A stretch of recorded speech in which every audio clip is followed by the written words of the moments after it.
Good day, I'm Lorraine Mendez and this is your JIS News for Tuesday, February 16. Prime Minister Andrew Holness is reassuring Jamaicans that the government is doing everything possible to have a constant supply of safe COVID-19 vaccines. While contending there's nothing to fear from the vaccine when it does come on stream, Mr. Holness says the state will follow proper procedures in the dispersal. Vaccines are on the way, but we are ensuring that they go through the proper processes and that we have our laws and policies are followed and that they are actually in place, and that when we do go to distribute, the distribution can be done rapidly, but at the same time fairly, so that those who are most needy, they will get, and those that are for the strategic benefit of the country. The island is set to receive between 146,400 and 249,600 doses of the AstraZeneca vaccines by mid to late February. Healthcare and other frontline workers, as well as the elderly, will be among the first groups of vulnerable persons to receive the doses. The vaccines are being secured under the PAHO WHO COVAX facility. Meanwhile, the World Health Organization, WHO, has approved 2 versions of AstraZeneca for emergency use. The approval came on Monday for the versions which are produced by the Republic of Korea and the Serum Institute of India. They are being rolled out through the COVAX facility. In a release, Health and Wellness Minister Dr. Christopher Tufton said the development was good news for the island, which is slated to receive doses of AstraZeneca in the coming weeks. Health and Wellness Minister Dr. Christopher Tufton says the field hospital being erected on the grounds of the Falmouth Public General Hospital in Trelawney is close to completion. The 36-bed facility is one of 4 field hospitals being established across the island to provide 152 additional bed spaces for the treatment of persons with COVID-19. As you can see, it is a nice facility, very spacious, comfortably equipped to hold 36 additional COVID patients, and I think will be a nice addition, a very important addition to the COVID ward capacity that we need in the region. The health minister was addressing a press briefing following a tour of the facility on Friday. He said it was particularly important given the strain on the COVID-19 ward capacity in the western region with over 90% occupancy level. This is the highest since the onset of COVID-19 in the region and higher than the current national average of about 85%.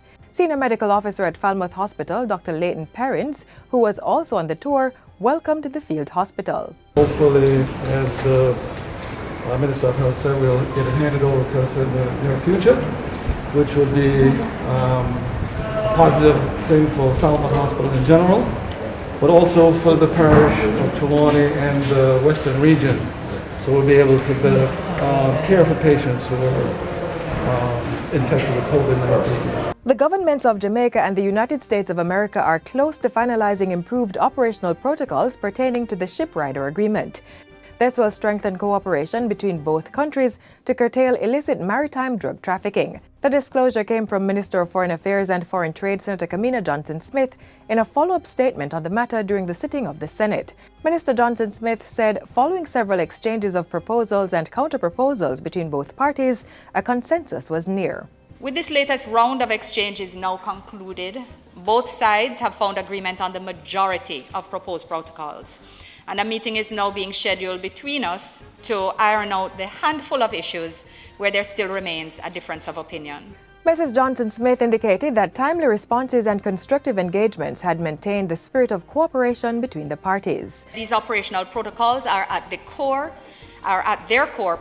aimed at improving the flow of information between the parties at critical stages in the process. The ultimate aim of these protocols is to put the government of Jamaica in the best position possible to do 2 main things. On the one hand, to further enable us to take strong and effective action to put a serious dent in the illicit uses of our maritime areas, and on the other, to improve our ability to protect the interests of our citizens who may be intercepted at sea pursuant to the Shiprider Agreement. The Shiprider Agreement provides for cooperation in deterring the movement of illicit drugs through Jamaican territorial waters from South America to the U.S. It further allows for cooperation in ship boarding, ship riding, and overflight. The Ministry of Education, Youth and Information is in discussions to implement a coding program at the primary and high school levels. Portfolio Minister Favour Williams says the program will be modelled after the recently launched Amber Heart Coding Academy. She made the disclosure while meeting with students enrolled in the coding internship at the Stony Hill Heart NSTA campus recently.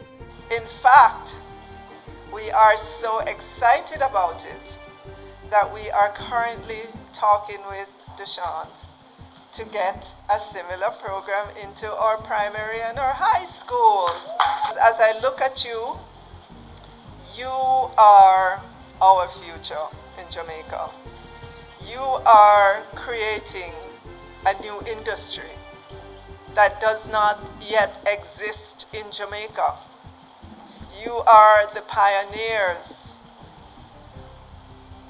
and you ought to be proud of yourselves.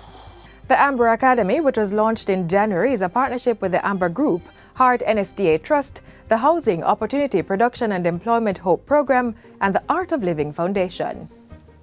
And finally, persons enrolled on the Program of Advancement through Health and Education PATH will start receiving payments on February 18 based on a scheduled system. The payments will be made at post offices and payment agencies based on beneficiaries' last names from February 18 to March 9. Persons with surnames beginning with the letter A may collect on February 18, those with the letter B on February 18 and 19, and those starting with C may do so on February 22. Surnames that start with the letter D may collect on February 23, E and F on February 24.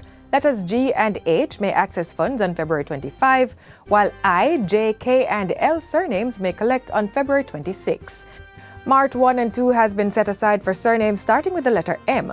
Persons with surnames beginning with the letters N, O, P, and Q should collect on March 3, while checks for R starting surnames may be collected on March 4. Surnames starting with the letter S should collect on March 5, T, U, and V on March 8, and W, Y, and X will receive their funds on March 9. Beneficiaries are reminded to collect on the dates set for their name, carry a government-issued ID, and follow the instructions given at payment agencies. Persons who missed their date should collect on March 10. For more information, persons can call PATH at 876-922-8007 or visit the ministry's website mlss.gov.jm and Facebook page at PATH MLSS. And that's it for JIS News Today. I'm Lorraine Mendez. Thanks for watching.